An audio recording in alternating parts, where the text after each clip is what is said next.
Audio. Oreo. Meow.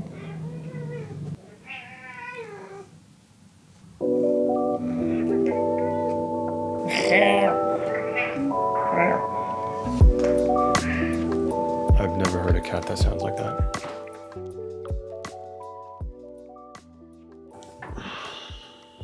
You know, every successful person has a morning routine. And my morning routine is battling with my eyebrows. Every morning I wake up and they're flying all over the place. And I spend about 10 minutes trying to make them stay in place. So today I plan on going to the property. I bought a piece of land, 1.5 acres, and I'm gonna take down some trees.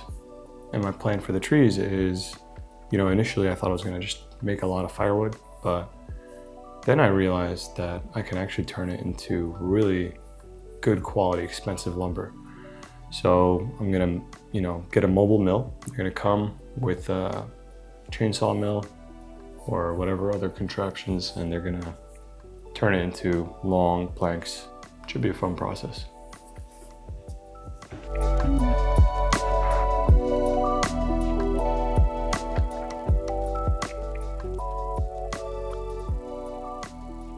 So I'm on my property. I got 1.5 acres, and there's a lot of trees on it that need to come down before we can build, before we can get the power lines in even. So it's a lot of work. So I taught myself how to cut down some trees.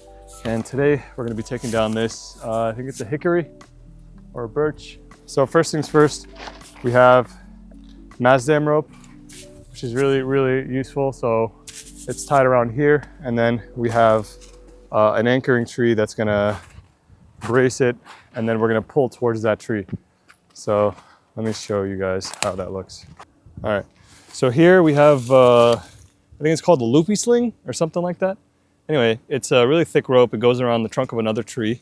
And then here, it attaches to the Mazdam rope ratchet mechanism or whatever the hell it's called. And essentially, make sure there's no slack. And then using this, we're going to just tighten this as much as possible so that there's a lot of tension. The idea here is we want the tree to fall in a very specific direction. So the more tension we have on this rope, the better. And we'll also use wedges to make sure that the tree is leaning in the proper direction. But this is kind of like insurance.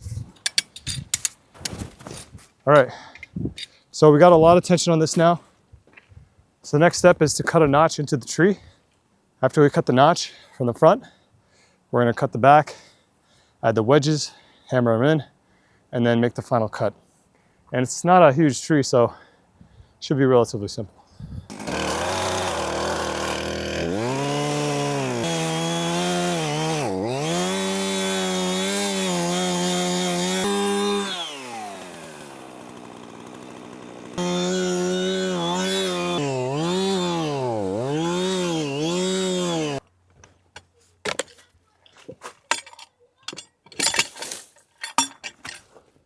Okay, we got a notch. Not the best notch. In fact, you can see here that the angle is a little bit too sharp. It should be a little bit more like this. So I may cut it more, but first I want to tighten the rope a little bit more and see if I can at least move the tree.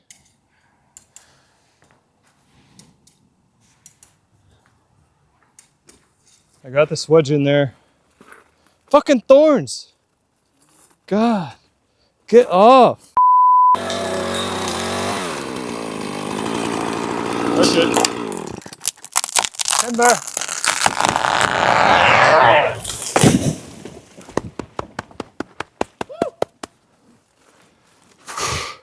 You gotta make sure you yell timber because trees are shy and sometimes they don't come down.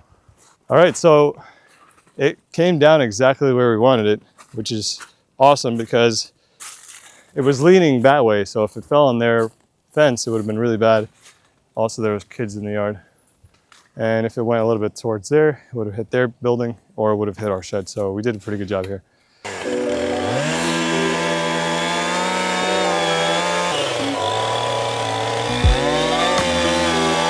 All right, it's gone. Got it!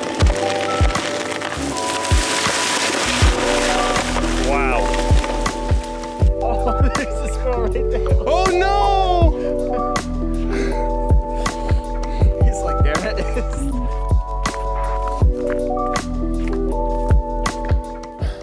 That's all. I think we put in a lot of good work today. I can definitely say that we're not going to have a shortage of firewood. So now all I need to do is build a solar kiln.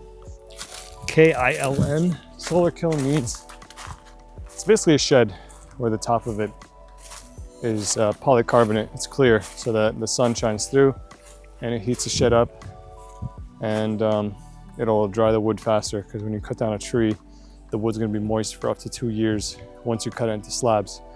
So that's next. We have a couple trees left that we need to take down, but otherwise making good progress.